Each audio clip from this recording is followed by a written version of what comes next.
ساڵتان لەبێت بینەرانی کورسات نیوز من هاوڕێتۆفیقم لە ئەڵقێمشەی بەرنامەی پانۆراما پێتان گەیشتینەوە. ئەو گۆڕانکاریانەی کە لە سووریادا تۆتە ئاراوە ئەنی کاریگەری هەیە بۆ سەر ناوچەکە و هەرێمایەتی و هەروەها جیانیش. ئێستا کاریگەریەکانی تا ڕادەیەک ینی ئەوروپا دەیەوێت لەگەڵم سیاسەتی نوێی یاخود ئەو گۆڕانکاری نوێی کە هاتۆتە ئاراوە لە سووریادا سیاسەتی خۆی ڕێک بخاتەوە. وەزیرانی فەڕەنسا و ئەڵمانیا وەزیرانی بەرگری چوونە ئەو وڵاتە بۆی کە گفتوگۆ بکەن لەگەڵ سەرکردەی سیاسی ئێستای سووریادا کە ئەحمەد شەرع. تا ڕادەیە گفتوگۆکان ئەوان بەلایەنەوە ئەرێنیە، بەڵام کاردانەوەی دوای گفتوگۆکانەوەی کە دەیبینین ینی لە ناوەندە نێودەوڵەتەکان بە تایبەتی لە ئەڵمانیاوە و هەروەها لە فەڕەنساشەوە سەبارەت بە ڕەوشی سووریا تا ڕادەیەک ینی دڵخۆشکردنین. هەروەها ئەو گفتوگوانی کە لە چەند ڕۆژی ڕابردوودا لە نێوان وەفدی ئەسەدا وەروەها ئەحمەد شەرع کە ئەنجام درا بۆمانش کاریگەری هەیە بۆ ڕەوشی کورد لە ڕۆژاوی کوردستان و گۆڕانکاریانی کە دێتە پێشەوە بۆ قەزیەی کورد و هەروەها ئایندەی کورد لە ڕۆژاوی کوردستاندا. جارێکی دیکە سیاسەتە نێودەوڵەتیەکە و هەرێمایەتێکە و بە تایبەتی ینی ئیسرائیل لەلایەک و تورکیاش لەلایەک دەیانەوێ ینی ڕەوشی ڕۆژاوی کوردستان هەر یەک لە بەرژەوەندی خۆی یەکلا بکاتەوە. ئەوەی کە گرنگە بۆ کورد لە ڕۆژاوی کوردستانی یەکگوتاری یەکگرتوویانە، بەڵام خۆگونجاندنێتی لەگەڵ ئەو بەرژەوەندێ هەرێمایەتی و نێودەوڵەتیانی کە هەیە. هەر ئەم مانگە دۆناڵد ترامپ لە سەرۆکایەتی ئەمریکا دەست بەکارەوێ. ئەویش دیارە پرۆژە و استراتیژی نوێی هەیە بۆ ڕۆژهەڵاتی ناوەڕاستی نوێ و هەروەها بوو ئەو گۆڕانکاری خێرا و گەورانی کە لە ناوچەکەدا ڕووەدا. ئەم شە گفتوگۆکەین لەسەر کۆی ئەم بابەتانە بە میوانداری بەڕێز دکتۆر ئارامەلی شارەزا لە کاروباری ڕۆژهەڵاتی ناوەڕاست. بەخێربی دکتۆرە. زۆر سپاس. دەمێکیشە دیارنیت. لە خزمەتدا من هەمیشە لە خزمەتی کورسان حاڵین ئێمە خزمەتی جەناب دەکەین. دکتۆر بەگشتی باسێک لە ئەم گۆڕانکاریانە بکەین کە ینی لە ڕۆژهڵاتی ناوەڕاست زاتۆتە پێشەوە. تاوان ئەم گۆڕانکاریانە لە خۆڕان نییە، مخەتەتە هی ئەمڕۆ نییە، هی ینی مێژوویەشی دوور و درێژی هەیە بەڕاستی، بەڵام سەرەتای دەستپێکردنەکانی ئەگەر ئێمە دوور نەڕووین لە بەهاری عەرەبیەوە دەستی پێکرد. ئەمەی کە لە سووریادا ڕوویداوە ینی خۆی لە ساڵی 2014 2011 گەر هەڵە نەبوون بەهاری عەرەبی تایە ڕوویدا، بەڵام ئەم گۆڕانکاریانە جیاوازترن. تا چەند ئەمە گرێدراوی بەهاری عەرەبیە بە تایبەتی لە سووریادا کە دەگوزارێ بەڕاستی؟ بەڵێ زۆر سپاس، یادی کورساریش پیرۆز بێ. زۆر سپاس دێوەش پیرۆز بێ. بەڕاستی لە 2011ەوە بەهاری عەرەبی کە گەیشتە سووریا بە ڕووداوێکی تراژیدیکی دەستی پێکرد کاتێک کە منداڵەکان لە قوتابخانەیەکدا چەندین دروستمیان نووسی لەسەر دیوارەکانیان گوتیان جاء دەورەگا دکتۆر بەشار ڕۆڵەت هات. ئیتر خەڵکێکی دەستی پێکرد و تاوەکو ئەم ساڵ بەردەوام بوو. دەستپێکردنێکی تراژیدیکی و کۆتاییەکی دراماتیکی، ینی زۆر دراماتیکی بە کۆتایی هاتنەکەی لە 12 ڕۆژە کۆتایی هات. بەهاری عەرەبی بەڕاستی لەوێ چەقی بوو. باشە ئەمە کاری چەقینەکە چی بووە مەگەر وڵاتانی هەرێمایەتی بەرژەوەندیەکانی زلێزەکان بوو؟ هەموو تێدا مشتەرەک بوون، هەم لە وڵاتانی زلهێز هەم لە وڵاتە هەرێمایەتەکان نان دەویست بەشار بڕوە، لەبەرەوەی بەشار کۆڵەکەیەکی زۆر سەرەکی سیستەمی خۆرهەڵاتی ناوەڕاست بوو. باشە بەڵام لە دوای 7 ئۆکتۆبەر ئیتر ڕووخانەکەی بوو بە حتمی مسۆگەر بوو بە حتمی. ئەبایە بڕیانی دکتۆر ئارام کە تۆڵی کۆڵەکەیەکی سەرەکی ڕۆژهەڵاتی ناوەڕاست بوو، کەواتە کەوتنەکەی ئەم کۆڵەکە گرنگەی ڕمان بێگومان. ئەمەی ڕمان بۆیە بە دوای خۆیدا زۆر شوێنی دیکەش کۆتایی پێدێنێ. کاریگەری لەسەر دەوڵەتانی دەوروبەریش دەبێ، کاریگەری لەسەر گشتی ناوچەکەدا دەبێ. بۆیە ئێستا شەپۆلەیەشتا ماوێتی. بەڵێ بە دڵنیاییەوە ئەو شەپۆلە ماوێتی، بە دڵنیایەوە ماوێتی دەگاتە شوێنی دیکەش. سووریا لە ڕووی جیۆپۆلیتیکیەوە لە ڕووی مێژوویەوە وڵاتێکی زۆر گرنگە، وڵاتێکی زۆر گرنگە. بۆیە هەموو لە بەرژەوەندی لە سووریادا هەیە، وەکو جەنابیشت باس کرد، هەم زلهێزەکان، هەم تورکیا، هەم ئێران، هەم ئیسرائیل و هەم لە ناوە خۆشدا، ینی فرە ئەتنیکە، فرە ئاینە، فرە نەتەوەیە. ئەمانە هەموو کاریگەری دەبێت لەسەر ئەوەی کە لەسەر ڕۆژی سووریا هەر یەکەی دەیەوێت بۆ ئاراستەیەیدا ببەکە لە بەرژەوەندی ئەودا دەبی. هەموو ئەو ئەکتەرە دەوڵەتی و نادەوڵەتیانەی کە لە سووریادا هەن بە زۆرێک لە جۆرەکان بەرژەوەندیان ناگاتە یەکتر بەرژەوەندەکانیان یەکتر دەبڕن بۆ نمونە بەرژەوەندی ئیسرائیل تورکیا لە سووریادا یەکتر دەبڕێ ناگاتە یەک بۆیە لە کۆمەڵک شتدا زۆربەی لە زۆربەی شتەکاندا دژ بەیەکە پێچەوانەی یەکن پێ دوایە لەم پێچەوانە بەریەکەوتنەدا ینی بەریەکەوتنی تند ڕوو ئەدات ینی بەرژەوەندیەکانیان ینی ئەکەوێتە ژێر پرسیارەوە کاتێک کە ئەم بەریکەوتنە گەورەی ڕوو ئەدا لە بەرژەوەندی چێیەک لابێتەوە بە تایبەت لە ناو سووریادا بەڕاستی دکتۆرە ئەگەری زۆرە بەریەکەوتنیان ببێ هەرچەندە تورکیا لە ناتۆیە و ئیسرائیلیش ئیتر ئەمریکا خۆیەتی ئەگەری زۆرە بەڵام بەریەکەوتنیان ببێت چونکە بەڕاستی لە دوای 7 ئۆکتۆبەر وەکو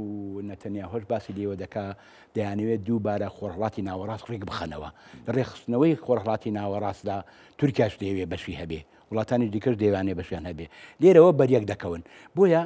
قۆناغەکە وەکو پێشوو نییە بتوانن لەگەڵ یەکتر بڕۆن و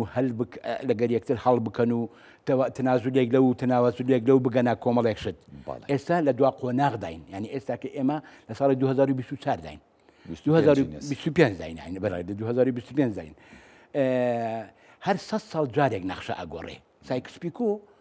1970 بوو وانە پێشتریش بوو لە 70 دەستی پێکرا دەبایە لە 2017 ئەو نەخشەیە بگۆڕا باە جارێکی دیکە چونکە دەوڵەتەکان 50 ساڵ جارێک 100 ساڵ جارێک نەخشە دادنێنەوە نەخشەی وڵاتان بڵێ بۆیە ئەبینی لە 11 سپتێمبەر لە 2001ەوە 2003 ئەمریکا هات بۆ عێراق باشە خۆ ئەو کاتە وەزیری دەرەوەی ئەمریکاش ئەو کاتە باسی لە خۆڕەڵاتی ناوەڕاستی گەورە دەکرد زۆر دەمێکە ئەم پرۆژەیە هەیە ئێستا کە ئەم پرۆژەیە جێبەجێ دەکرێت ئەم پرۆژەیە جێبەجێ دەکرێت بۆیە مەسەلەکە تەنها لە سووریا ناوەستێ لە سووریا بە حکمی ئەو هەموو ئەکتەرەی کە گوتمان کە لە وڵ ئەو هەموو ئەکتەرە دەوڵەتی و نادەوڵەتەی لە وڵاتەدا هەیە هەر لە هێزەکانی هاوپەیمانی دژی داعش کە ئەمریکا سەرپەرشتی دەکا لەگەڵ هێزی تورکیا کە ژمارەیەکی زۆری تێدا هەیە لەگەڵ هێزی وڵاتانی دیکە کە هەیە لەگەڵ ئەو گروپ و هێز ڕێکخراوە میلیشیانەی چەپ و ڕاست و ئیسلامیانەی کە لە وڵاتەدا هەیە کە هەریەکەی احتیمالی هەیە سەر بەلایەنێکن سەر بە شوێنێکن بۆیە ژمارەیەکی زۆری بیر و بۆچوونی جیاواز لەم وڵاتەدا هەیە و بەرژەوەندی وڵاتانیش دەوێدا هەیە بە حکمی تاریخ و جیۆپۆلیتیکی گرنگی سووریا بۆیە ڕێخستنەوەی ناوچەکە جارێکی دیکە وەکو گوتمان لەو چوارچێوەیەدا دەکرێت ئەمانە هەمووی بەڵێ ینی گرنگە بۆیە چاوەڕوان دەکرێت بەڕاستی سووریا بەرەو ئیستیقرار نەڕوە بەڵکو بەرەو لە ناوە خۆدا پێکدادان لە جۆرە بابەتە ڕوو بدا دوێنێ پێرێ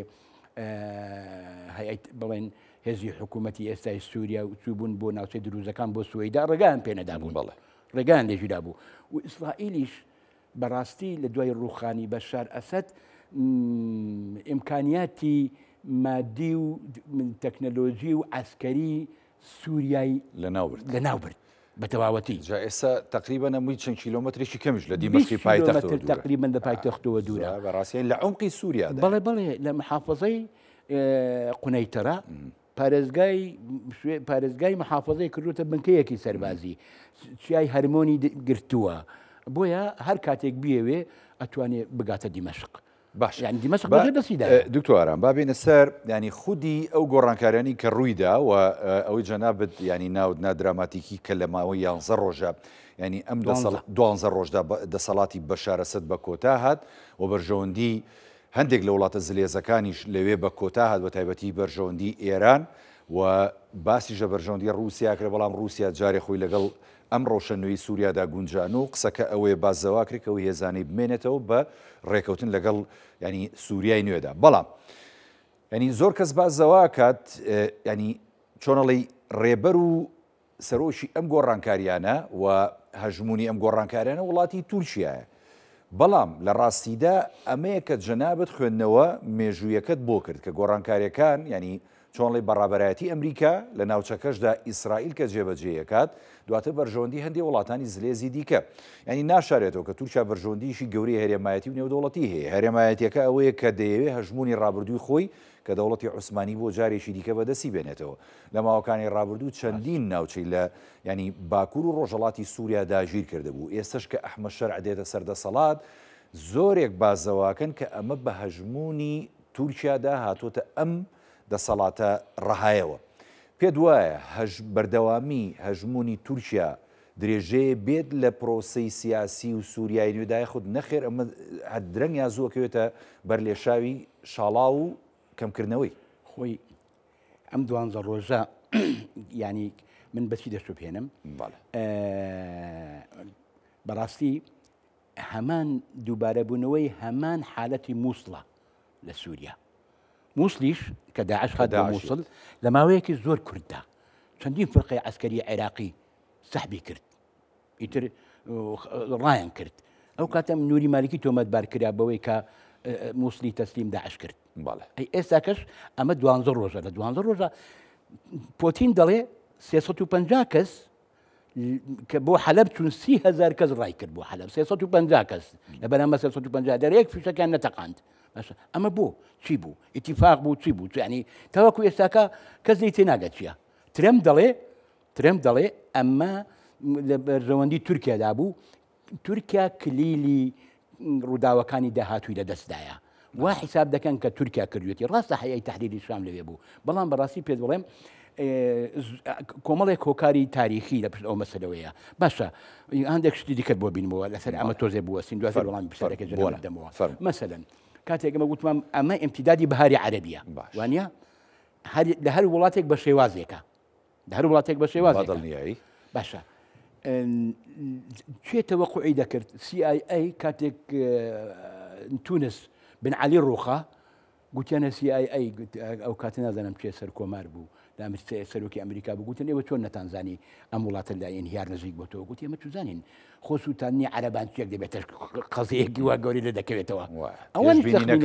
بەڵێ ئەمەش پێشبینی نەکراو بوو حوتی ئۆکتۆبەرش پێشبینی نەکراو بوو هەمووی مفاجئەیە حەدەثەکان هەمووی مفاجئەیە لە وڵات شوێنێکا دەکرێت ئەم مفاجئانە کە لانکەی ئاین و شارستانێتە چونکە سووریا عێراق قوڕاتی ناوەڕاست زۆر گرنگە زۆر مهمە ئەوشتانە بۆیە بەڕاستی تابعی مفاجئات لە ڕووداوەکانی داهاتووی ناوچەکەدا زاڵە بەسەر گۆڕانکاریەکاندا ینی چاوەڕوای مفاجئاتی دیکە بین تا بە ئەمێژوویەکەی ئەو تاریخە کۆنی کە هەیە لەم ناوچەیەدا ئەوەش زاڵە بێت بە هەمان شێوە بەڵێ چونکە ئەمە زۆر بەڕاستی زۆر واریدا چونکە یعنی تەفسیری چی بۆ دەکەیت تۆ یەک دەڵێ تورکیا بوو یەک دەڵێ ئەمریکا بوو یەک دەڵێ ئیسرائیل دەڵێ ئێمە بووین وانە چونکە حیزب وڵامان لاواز کرد بەڵام 30,000 کەس خۆ هەما بوو شەڕ بکە ئەی ئێران بۆ شەڕی نەکرد ئەی رووسیا بۆ شەڕی نەکرد ئەمە حسابی زۆر جیاوازن مهم گۆڕانکاریەکە بوو گۆڕانکاریەکە بەڵام ئەوەی کە هەیە بەرژەوەندی کام وڵات زاڵە بێ بەسەر ئەم دۆخەیە بەڕاستی بەرژەوەندی زۆر وڵاتی تایە بێگومان هەر کەس دەیەوێت لە بەرژەوەندی خۆیدا وەزعەکە بشکێنێتەوە بۆیە نەوەکو گەیشتۆتە ئاستی دەستشکاندنەوە بەشکو گەیشتۆتە ئاستی ئێسقان شکاندن لە سووریادا ململانیەکان بە تایبەتی لە بینی ئێستاکە ئێران وەکو پێشوو ئەنی ڕۆڵی ئێران و رووسیا گۆڕاوە بە ڕۆڵی ئیسرائیل و تورکیا لە سووریادا ئێستا ئەم دووە کارکتەری سەرەکین باڵا دەستن لەو ناوچەیەدا ڕۆڵیان هەیە بۆیە هەردووکان دەیانەوێت بۆ مەسەلە بۆ لای خۆی ڕابکێشن بۆ ئیسرائیلەکان سووریا زۆر گرنگە بۆ ئیسرائیلەکان دابینکردنی ئەمنی قومی خۆیان لە دوای حوتی ئۆکتۆبەر زۆر گرنگە لەبەر ئەوەشە دەبینین ئێستا لێدوانەکانیان لەگەڵ تورکادا زۆر بەدشبەیەکن بەرکەوتنی بە هەمان شێوە دەزانی لە مەسلەی حەماسە و لە مەسلەی قوستا و لە کۆمەڵێک مەسلەی دیکەدا ڕاگررتنی تجارەت و سیر و زۆرە بابەتە بۆیە من چاوەڕوان دەکەم لە ڕۆژانی داهاتوودا و لە داهاتوودا ئەو ململانەیانە لە ناو تورکیادا لە ناو سووریادا ببوورە بگاتە ئاستی پێکدادان و شەڕ و ئاژاوە و یعنی بێ ئیسیقراریەکی زیاتر باش دکتۆران با بێنە سەر ینی سووریا و ئەو سیاسەتە نوێی کە ئێستا هەیە لە ناوچەکەدا کاریگەری ئەوروپا بۆ ئەم دۆخە چکە ئەوروپاش ینی ئێستا مازانین دەستی کردۆ بە جوڵە و هەر لە سەرەتای ئەو ڕووداوانی کە لە سووریادا ڕوویدا ینی ئەوروپاش لەسەر هێڵ بوو و تا ڕادەیەگەوان ێستا تا پشتیوانی ئەم ڕوتی گۆڕانکاریانە ئەکەن و پشتیوانی لە تا ڕادەیەک بەرەی تەحریر و شامیش دەکەن کە حکوومەتی کاربڕێکەری لە وڵاتە پێگەێناوە چکە پێشووتر خۆ دەزانی بەرەی تەحریر و شام لە لیستی تیرۆرە بوو لە ئەوروپا و ئەمریکاش و ینی ئەحمەد شەرعیش خۆی داواکراو بوو بەڕاستی بەڵام تا ئێستا ئەوروپا لەگەڵ ئەوەیە بە دوای بەرژەوەندەکانی خۆی کەوتووە بە تایبەتی فەڕەنسا و لەگەڵیشیا ئەڵمانیا ینی بینیمان هەنگاوە دیبلۆماسیەکانیان دەست پێ کردووە هاتنە سووریا کۆبوونەوەیان کرد لەگەڵ ئەحمەد شەرع لەگەڵ بەرپرسانی باڵای ئێستای وڵاتە بەڵام یعنی نازانرێت لە پشتی کۆبوونەوەکان و پشتی پەردە چی ڕوویداوە ئەوەی کەی بینین ینی لێدوانە ڕسمیەکان بە تایبەتی لەلایەن فەڕەنساوە کە هەندێک لێدوانی بەدرۆ خستەوە بە تایبەتی کە لە سۆشیال میدیا و لە تۆڕە کۆمەڵایەتەکان بڵاو بوو بۆ لەسەر سەردانەکە لەسەر هەڵوێستی فەڕەنسا بۆ کورد و هەندێک بابەتی دیکە ینی شتێکی جیاوازێ ما خوێنینەوە لەم بابەتە ئەوروپا چی لە سووریاوێ بە دیاریکراوی خۆی وەکو گوتمان سووریا بۆ هەموو لایە گرنگە لە ڕووی جیۆپۆلیتیکی سیاسی و جیۆپۆلیتیکی وزەوە بەڕووی مێژوویەوە لە ڕووی هەرستانیەوە سووریا ئیمتیدادی عێراقە باشە هەردوو وڵات یەکتری تەواو دەکەن ئەویش بەعس لێوێ بوو بەعس لێرەش بوو ئێستا وە کۆتایی بەعسی وێن دەرێش هات وەناغێکی زۆر تازە دەست پێ دەکات لەبەر ئەوەش بەڕاستی ئەوروپا دەیەوێ کە سووریا مرکزێکی زۆر مهمە فکر و ئایدۆلۆژیا و تێڕوانینی خۆی زاڵ بێ لە دەستوری تازەی سووریادا مەسەلەکان ینی تیرۆر نەمێنێ ئیرهاب نەمێنێ داعش نەمێنێ گروپی توندڕەو نەمێنێ چۆن توانیان تا ئاستێک کۆنتترۆل بکەن بەسەر گروپی ئەو گروپەی کە بڵین ناوی شیعی لێ بنین بە تایبەتی حزب الله و ئەوەی حماسە چەندە شیعانیە هیلا لە شیعەکەی کەوان کۆتاییان پێ دەیانەوێ بەو شێوەیە ئەو گروپە سونیانەش کۆنتترۆل بکەن اینجا بە شێوازی زیادیە ئەوروپا ئەوەی دەوێ یان تخوا بە پرسیارەکە بە شێوەیەشکە بکەم ئەوروپا دەوڵەتێکی ئیسلامی دیکەوێ لە ناوچەکەدا خود نەخێر ئەمە دوورە لە بیر و بۆ چون و استراتیژی زۆر بابەتەی ناوێ احتیمالیشی هەیە یعنی بەڕاستی دەوڵەتێکی سنیان بوێ لە بەرامبەر ئێرانی شیعەدا لە سووریادا لە تەنیشتیان کە ئێرانێک هەیە شیعی تێدا حاکمە ئەگەرێکی وا هەیە بیانەوە شتێکی لەو زۆر بابەتە ئەوەکەن چونکە سیاست هەیە ئەوەی ئەوان دەیکەن هیلاری کلینتۆن گوتی کاتێک وەزیر بوو گوتی ئێمە بڕیارماندا بوو کە دەوڵەتێک بۆ حەماس دروست بکەین لە سینا بەڵام لە ماوەیەکی زۆر کەمە ئینتفاضەیەک بوو نەمانزانی چی بوو حسنی مبارەک بەسەردا ڕۆخا کۆتایی ئێستا دڵێن داعش دروستکراویوانە خۆ باسکرا باسەکەن ترامپ باسی کردوانە بۆیە ئەم گروپانە هەموو دروستکراون بەو شێوەیە بۆیە بەڕاستی ئەوروپا لەگەڵ ئەمریکاش دەست لە بەرژەوەندەکانی خۆیان بەرنادەن تا دووە ئەوەی کە سیاتەتی لەبەر هێزی سەرەکیش کە پشتی پێ ببەستن بۆ فەرزکردنی بیر و بۆ چوونەکانیان هێزی کوردیە لە ڕۆژئاوای کوردستاندا هێزی کوردیە لەگەڵ ئەو گروپانەی دیکەی کە ڕەنگە دەمێک سەر بەوانن ئەجینا ئەو گروپانە هەمووی گروپی ئیسلامی سنینە زیاتر لە ئیخوانی مسلمین نزیکن زیاتر لەو تیارانە نزیکن کە دژ بە ئەوروپان دژ بە غەربن شیل و زۆرە بابەتەن لێرە مەسلەیەکی زۆر گرنگکەیە ینی بگەڕێمەوە بۆ وەڵامی پرسیاری پێشومان یانی لە بیرم کرد بەڕاستی ئەویش ئەوەیە کە چۆن ئیسرائیل سوورە لەسەر ڕێخستنەوەی خۆڕەڵاتی ناوەڕاست فرسەتێکەوە هاتوۆتە پێش تورکیاش بە هەمان شێوە سوورە لەسەر ئەمە یعنی بە دوا فرسەتی دادنێن بە فرسەتێکی تاریخی دادنێن زەحمەتە دەستبەرداری ئەم فرسەتە بن باشە بۆ جێبەجێکردن داواکاریەکانیان کە ئەم سەدەیە بە سەدەی تورکیا دادنێن بۆ ئەوەی سوپەر تورکیا دروست بکەن باشە ئەو قەڵەم ڕێوەفراوانی کە لە ڕابردوودا تورکیا هەیە بۆ دەوڵەتی عوسمانی گەیشتبوو نزیکی ئەندەلوس و کۆمەڵێک وڵاتی دیکە ئەمە ئەمانگەڕێنێتەوە بۆ ئەو سەردەمەکە ینی ئەمان سەڵتەنەتی خۆیان بەسەر زۆربەی وڵاتانە بسەپێنەوە مامۆستا بە پشتیوانیکردنی هەیئەی تەحریری شام باش کە گەیشت و ڕەنگە ئەوان مەبەستیان تەنها حەلەب بوو مەبەستیان گەی هەرچنە دیمەشق نەبوو بە ئیشەکە لە دەستیان دەرچوو ئەمری واقعەکە تا دیمەشقیش ئێستاکە ئەوە بوو ئێستا بە جۆرێک لە جۆرەکان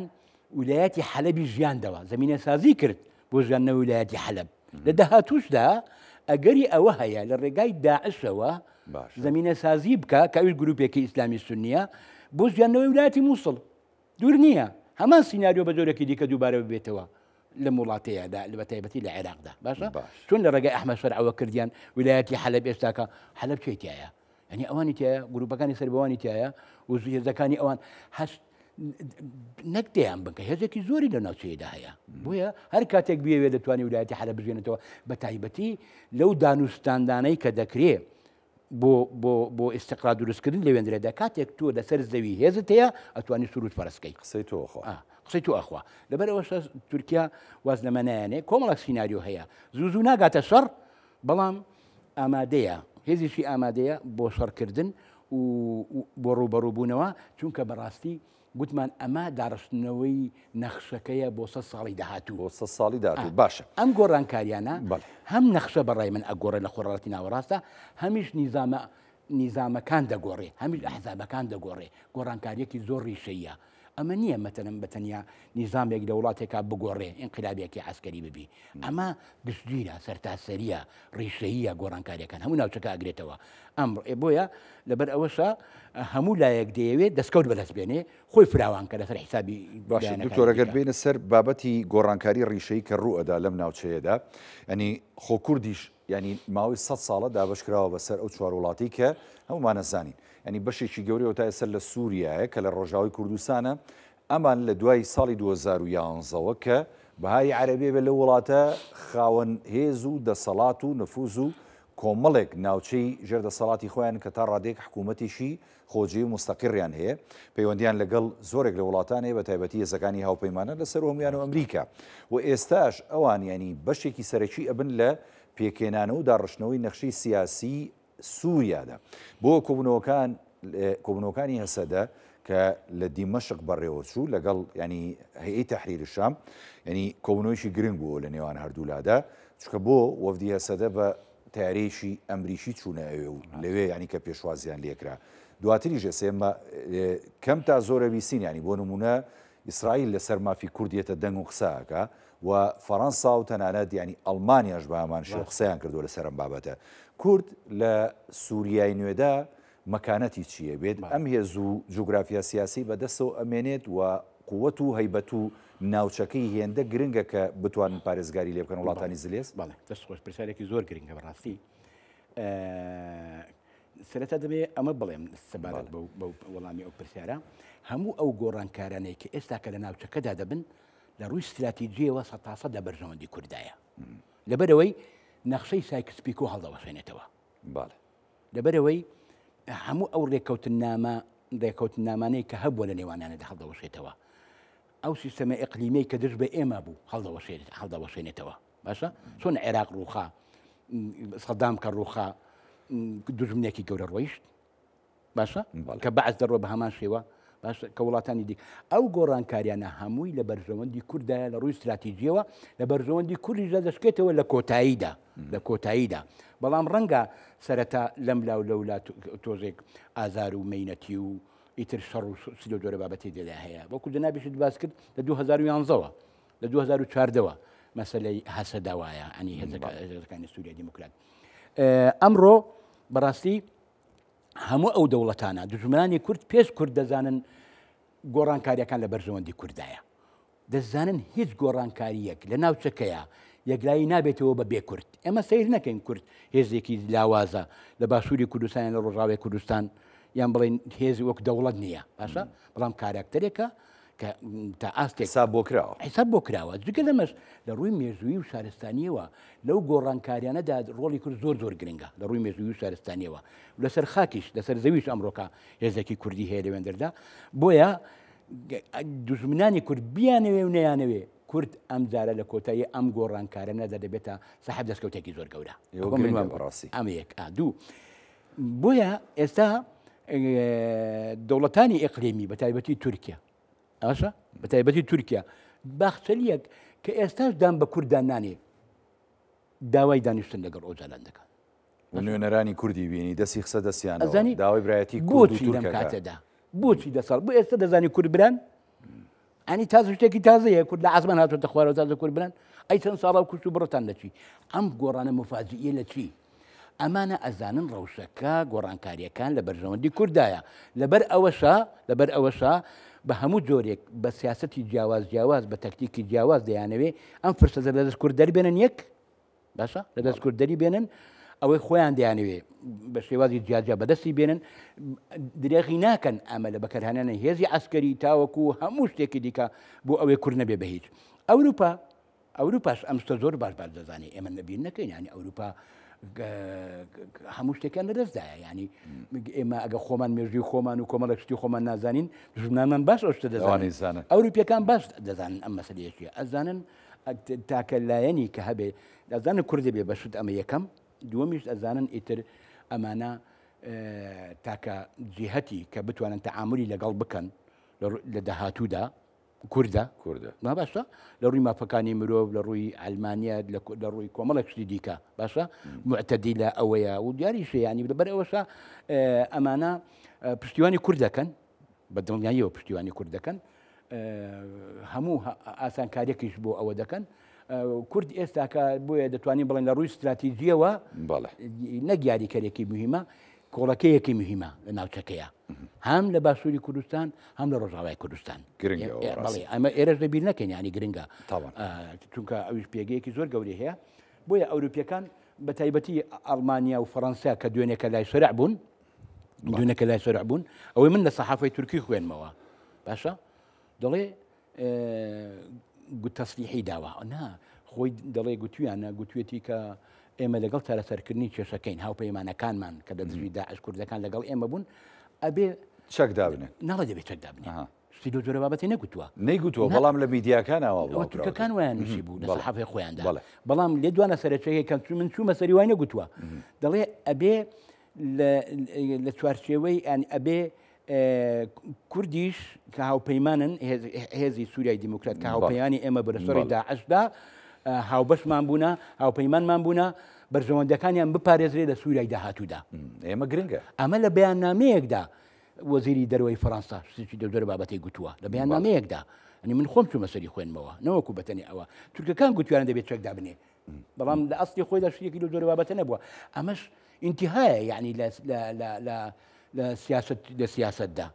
لە دەربڕینی ڕێی و هەڵوێستە زۆر وازەحە زۆر دیارە بۆیە تورکیا دەبێت دەجار بیر بکاتەوە تاوەکو هەنگاوێک دژی ڕۆژاوای کوردستان بنێ بەڵام بەردەوامیش دەبێت ئێستاکە دەڵێ دەبێت ئەو شڕانەی کە ئەو ئێستا لە باکووری سووریادا هەیە کۆتایی پێبێ ئەمەش دەڵێ هەر خۆی ینی ئەڵمانیەکە بەدەرلەوە ینی تۆ ئێستا ئەو گۆڕانکارانی کە لە مەیدانی شەڕا ڕۆدا ینی بەپێ ئەو راپۆرتە سەربازی و چاودێرانی کە ینی بڵاو کرێتەوە ینی هەسەدە سەرکەوتنی باشی بەدەستێناوە بە تایبەتی لە شەڕەکانی دەوروبەری بەنداوی تشین و بردی قەرەخۆزاق و مانەیەنی سەرکەوتنی گەوری بەدەستێنەوە ئەو سەرکەوتانی کە لە بواری سەربازی ژا بە تایبەتی لە بواری درۆن و ینی درۆنە شەڕکەرەکانە ئەمە خۆی بۆ خۆی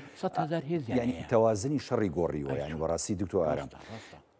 کاتێ ئەوروپا بۆ نمونە خۆی ینی بە هاوپەیمانێکی سەرێکی کوور دەبینێ لە شەڕی دژی داعش و ئێستش کابینێم هێزانی شەڕەکە بۆ پارێزگاریکردن لەو ناوچانی ژەر دەسەڵاتی خۆی پێ دوایە ڕوئایەکی جیاوازتریە بێ لەوەی کە بە جیاوازی سەیری ئەم هێزە بکە بۆ دروستکردنی داهاتوویەکی تازەتر بۆ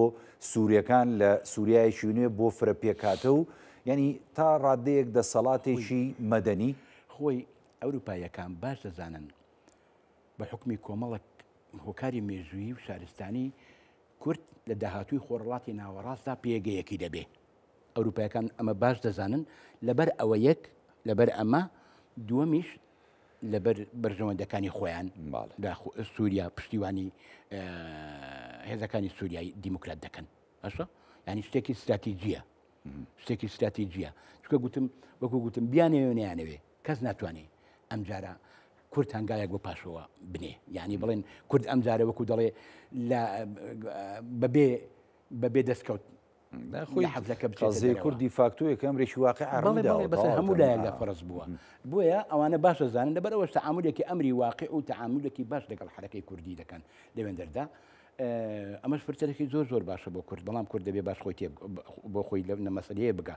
و نابێش بەڕاستی ئەوەی من سەرنجم داوە ینی ئێستاکە کورد هەمیشە لەگەڵ ئاشتی بووە شەڕی کەسێکی نەکردووە خاکی کەسی داگیر نەکردووە لەسەر خاکی خۆیتی ئیبادە کراوە ئەنفار کراوە دەرکراوە قەتل و عام کراوە کوژراوە بڕاوە باشە ئێستاکە جارێکی دیکە لەو گۆڕانکارە گەورەی کە لە ناوچەکەدا هەیە خەریکە کە جارێکی دیکە باز لە پرۆسی ئاشتی دەکرێت لە تورکیادا باشە ئەمە تاوەکو ئێستاکە شتێکی زۆر باشە مەسەلەی ئاشتی برایەتی کورد و تورک زۆر باشە بەردەوام کورد ویستوێتی بەڵام ئەوان نەیانویست باشە ئەو پرۆسی ئاشتێک ئێستا دەستی پێکردەوە لە تورکیادا ئەمە تا چەند ینی دکتۆر ئارام کاریگەرە بێ بۆ بابەتی ڕۆژاوی کوردستان چکە ومانەزانین لە ڕووی مێژویەوە بە تایبەتی ئەو دوو پارچەی کوردستان ڕۆژ ئاوە و ینی باکوور لە کوردستان زۆر نزیکن و زۆر ینی تێکەڵاوی کۆمەڵایەتی و خێزانی و تا ڕادەیەک ژن خوازی هەیە ینی بازەوا کرد بۆ نمونە ماڵی برایەک لەم دیوە ماڵی برایەک لەو دیوە ئەم تێکەڵێ تا چەند بۆ نمونە بە تایبەتی لە ڕووی پرۆسەی ئاشتیەوەگەر لە باکووری کوردستان سەرکەوتوو بێ کاریگەری کاتە سەر ڕەوشی ڕۆژاوی کوردستان و تا ڕادەیەک سیاست و نەهجی تورکیا بەرامبەر بە ڕۆژاوی کوردستانی ژەگۆڕێ خۆی بەڕاستی وەکو گوتم کورد بەردەوام لەگەڵ ئاشتی بووە بەڵام تاوەکو ئێستاکە کەلیمەی ئاشتی بە دەمی لێپرسراوانی تورکیادا نەهاتووە لە ئەردۆغانەوە هەتاوەکو دەگەی ئەوەی کە باسیەکەن چیە ئەمە شتێکە هەوڵێکە بەڕاستی من پێم باسە ئاشتی ببێ بەڵام تا ئێستا ناوی ئاشتان نێناوە باخشەری خۆی گوتی من باسی ئاشتیم نەکردووە دەڵێ کابرایە تیرۆریستێک بابێ ئەوجلان بە تیرۆریست دەبە چەکەکەی دابنێ و ئاخیر جار دوێنێکە ئەمڕۆ ئەردۆغان لە کۆنگرەیەکی بەردەم پارتەکەی خۆیان گوتی یان چەکەکانیاندا دەنێنیان بە چەکەوە لە گۆڕیان دەرێن تیرۆریستەکان تا ئێستا بە ڕۆژاوە دەڕێ ئیرهابستان باشە تا ئێستا قەیوم دادنێ لە سەر چارەوانیەکان تا ئێستا 86 بنکەی لە هەرێمی کوردستاندا هەیە تا ئێوە سەر تشرین سوارڕا باشە ئەمە یەکێک ئاشتی بووە بۆ شێوە تەعامل دەکە لەگەڵ بەرامبەرەکەی ئەمە بەڕای من ئاشتی شتێکی باشە بەڵام ئەمانە ئاشتیان ناوێ دەیانوێت ئەو فرسەتە لەدەست کورد دەربێنن لەباری ببن کورد لاوازکەن کورد مەشغوڵکەن بە هەندێک شتی لەو جۆرە بابەتە ئەجینا ئێمە دووسێ پرۆسەی دیکەمان هەیە وەزارەوە بە ناوبژوانی جەنابی مام جەلال کە زۆر نزیک بوون لە گەیشتنە نەتیجە هەڵیان وەشاندەوە ئێستا هەمان هۆکار هەیە هەمان ئەوانە بوون کە هەڵیان وەشاندەوە ئێستا کە داوای ئاشتی دەکەن ئەزانن گۆڕانکاری زۆر گەورە بەڕێوەیە کورد دەبێ بەچوت بۆیە دەیانەوێت لە دەستی دەربێنن ئێستا کەس بەڕاستی بۆچی ناسم لەگەڵ سەلاحەدین دەمیرتاش دانویشن ها سەلاحەدین دەمیرتاش کە تاوەکو ئێستا گرتنە بۆچی هیچ باسی لێوە ناکرێت بۆچی تەنها باسی ئۆجالانە لەبەرەوەی ئۆجالان سەلاحەدین دەمیرتاش بەقەد ئۆجالان ڕۆڵی هەیە لە باکووری کوردستان دیاری باکووری کوردستانە بەڕاستیش ئەو دەگە پرۆسی ئاشتیش بووە لەگە کۆمەڵێکی دیکە بووە مهم لەبەر کاریگەری کەسایەتی بەڕێز ئۆجالان لەسەر ڕۆژاوای کوردستان لەسەر باکووری کوردستان لەسەر قەندیل ئۆجالان دێنە ناو مەسەلەکە باشە دەچن لەگەڵی دادەنیشن وەفد دەنێرن بۆ ئەوەی کوردەکان دەنێرن بۆ ئەوەی بۆ دەبێن لەگەڵی دامنیشن مەسەلەکە حەل بکە بەڵام تاوەکو ئێستاکە هیچ باسی ئاشتی ناکرێت بەڵام ئەگە پرۆژەیەک نییە دکتۆرم خۆ ئەگەر بۆ چۆنەڵی بۆ بەرچاوی ینی چۆنە ڕەئی ناوخۆی و عالەمیش بێت ینی گرنگەوەی کورد لە ساحەکەیە بە تایبەتیەگەر لە باکووری کوردستانیش نەبێت تا لە ڕۆژ ئاوە ینی دۆستی باشی هەیە و ئەتوانێت کاریگەری ئەم دۆستانە بۆ سەر قەزیەکەی ڕنگ بداتەوە بە تایبەتی خۆ ئەگەر کورد بە دیاریکراوی ئێستا کە قەزیەکە ڕۆژاوی کوردستانەوە لە ناویشیاندا سووریای نوێ داهاتووە کوردەگەر یەکگرتوو بێ لەوێ ئەگەر کارتێکەر نەبێت بە هەندێک لە لایەنی دەرەکی ئەتوانێت نێوماڵی خۆی ڕێخاتەوە و گفتوگوی جدی بکات لەگەڵ بەرپرسانی باڵای دیمەشق لە ئێستاداوە تەمان ئەی چۆن باشە ئەگەر ئەمە نەبە ببوورە ئەم گۆڕانکاریە نەبە ئایا باخشەری داوای شتێکی لە جۆرە بابەتی دەکرد نەبوو و ئەم ڕۆیە کورتەیە ئەم ڕۆیە شەڕ هەیە لەزانن گۆڕانکاری زۆر گەورە بەڕێگاوێ لەبەرەوە دەیکەن بەڵام بەڕاستیش ئیتر کاتی ئەوە هاتووە کە کورد لە ناوە خۆیدا بە استراتیجێکی هاوبەش باشە بە پلانێکی هاوبەش بەخۆ ئامادەکردنێکی جدی بتوانن کە لەگەڵ ئیدارەی دیمەشقدا بنیشن و کۆمەڵێکشت بەدەست بێنن و مەسلەیەکی زۆر گرنگ ئەوەیە کە تۆ ئەگەر لەسەر حەقیش بی هێزت نەبێ کەس حسابت بۆ ناکە چونکە لە کۆمەلگای نێودەوڵەتیدا هێز دەخوا قوت دەخوا قسە ناخوا ڕاستە کوردە و هێزی هەیە لە ڕۆژاوی حەقی ناحەقی مافتە مافت نییە ئەمە مەسلەیەکی دیکەیە زەنی بەڵام ئەگەر هێزت هەبێت دەتوانانی حەقی خۆت وەرگری هێزت نەبی هەموو کەس حەقت دەخوا وڵاتت داگیر دەکا لەبەرەوە کورد ئەگەر دەستێکی و لەگەڵ دانوستانە دەبێت دوو دەستی سێ دەستی دەچاوی لەسەر خۆ ئامادەکردن و خۆ پرچەکردن بێ لەسەر خۆڕێخستن بێ لەسەر تەبایی بوون و پێکەوە بوون و پێکەوە یعنی بوون بە قووەت بێ ئەم قۆناغ گۆڕانکاری زۆر گەورەشەی گۆڕا پێویستە ئەنەکەسە و یەپەگە و پەکەکە و یەکێتی و پارتیش تەنانەت گۆڕانکاریەکانیان عقلێتان زۆر بگەین نەئاستی ئەم گۆڕانکاریانە ئەو کێشانەی کە هەیە لە نێوانیاندا کۆتایی پێبێنن بۆی خۆیان ئامادەکەن بۆ قۆناغەکە بەڕاستی چونکە ئەگەر بێت و وەکو گوتمان گۆڕانکاری ڕیشەی زۆر گەورە لە ڕێگایە بە خۆشمان دەیبینین لە 12 ڕۆژە دەوڵەتێک کە عمری 6 ساڵە ڕووخە تورکیاش لە بابینی هات و نەهاتدایە کوردیش وایە عێراقیش لەو قۆناغەدایە ئێرانیش بە هەمان شێوە لەو وەزعیەتەدایە لەبەر ئەوە تورکات لەو وەزعیەتەدایە لەبەر ئەوە کورد پێویستە بەتەواوە زۆر باش خۆمە ئامادەکە یعنی ئەم عقلەتە تێپەڕێنێ ئیتر کاتی ئەوەیە کە بە عقلەتێکی زۆر کراوە دەستکە فرسەتێکی زۆر گەورە هەیە خۆیان ئامادەکەن بۆ بەتەسێنانی دەستکەوتێکی گەورە بۆ ئەوەی بەڕاستی لە سەدەی 21دا ببین بەشت تورکەکان دەڵێن ئەم جارە فرسەتی ئێمەیە ئەزانی زۆر بە ئاشکرا لە ڕۆژنامەکاندا باسی لێ دەکەن لە نووسینەکاندا باسی لێ دەکەن دەرێ ڕۆژی پیاوی گەورەیە باشە ڕۆژی قارەمانانە بەڕاستی ئەم فرسەتێکی زۆر گەورەیە پیاوی گەورەی دەوێ بیقۆزێتەوە لە خزمەت وڵاتەکەی خۆی بەداخەوە ئێمە فەراغی جەنابی مام جەلالمان هەیە بەداخەوە لەبەرەوەی ئەو لەو شتانە باش لێ دەگەیشت باش ئامادەکاری بۆ دەکرد هەموو شتێکی بەلادەنا لە پێناو بەرژەوەندی نیشتیمان و وڵاتەکەدا لە بەرژەوەندی کورداندا بۆیە من لێرەوە داواکاری لە هەموو لایەنە کوردیەکان دەکەم کە فرسەتێکی زۆر گەورە هاتوۆتە پێش هەم هەڕەشەیە هەم دەرفەتە